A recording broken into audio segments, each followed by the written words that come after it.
नीचे थोड़ा बेटा आपसे 7 दिन के भीतर बोला था कि सारी कार्रवाई हो, 7 दिन के भीतर हमने मेले की वजह से हम इतने दिन आपसे टच भी नहीं किया। कलेक्टर, एसपी, साहिब आयुक्त और आईजी से मिलने के लिए निकला है और इनका हम लोगों का एक ही कहना है कि जो मूलचंदानी जी के हत्यारों को तुरंत गिरफ्तार करें। हमें 2 बार सांत्वना दी गई कि उनको जल्दी गिरफ्तार करेंगे। मेले के अंदर किसी तरीके की कोई कार्रवाई नहीं की गई, उस परिवार से किसी तरीके का समन्वय नहीं बिठाया गया। मैं आप लोगों से एक ही निवेदन कर रहा हूं कि यदि हत्यारों को गिरफ्तार नहीं किया गया तो सिंधी समाज आक्रोशित होकर रोडों पे उतरेगा। पहली बार बिहार और यूपी के तर्ज पे किसी व्यापारी को दिन दहाड़े 21 तारीख को उसके दुकान में घुसकर डकैती की गई, चोरी की गई, पैसे लूट के ले गए और उसकी जान बचाने के लिए और अपने आप को बचाने के लिए उसको गोली मार के चले गए।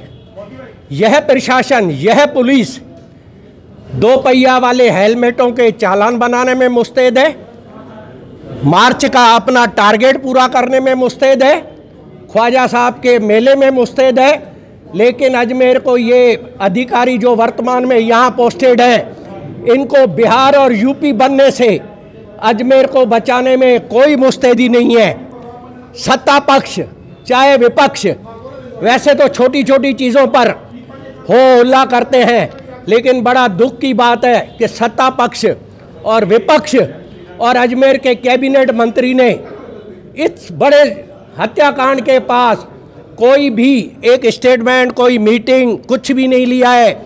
और कल रात को जब हमारे द्वारा ज्ञात किया गया तो स्थानीय दोनों विधायकों के अलावा कोई प्रशासन का आदमी, कोई कैबिनेट का आदमी, कोई प्रशासन के उच्च अधिकारी उस परिवार के फैमिली से भी नहीं मिले हैं, कोई दुख दर्द नहीं सुना है। परिवार बहुत भयग्रस्त है। परिवार को ऐसा लग रहा है कि हमारे भी इस तरह किसी दिन मर्डर हो जाएगा। मैं हरी चंदनानी आपके माध्यम से ज़िला प्रशासन को यह बताना चाह रहा हूं कि अभी आंखें खोल लें। यह शांत और पढ़े लिखे 100% सिंधी हमेशा शांत रहते हैं, अपने धंधे में व्यस्त रहते हैं। हमको खींचादान करने का अवसर नहीं दिया जाए। रबड़ की तरह खींच के हमें बड़ा किया गया तो इस शहर को हम भी बिहार और यूपी बनाने में कोई कसर नहीं छोड़ेंगे।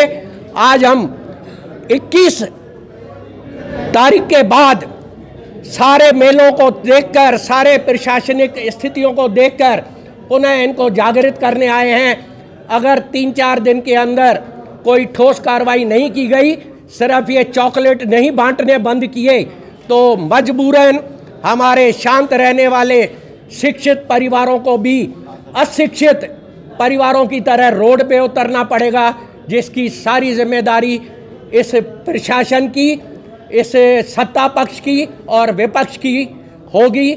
मैं समन्वयक हरी चंदनानी निवेदन कर रहा हूँ।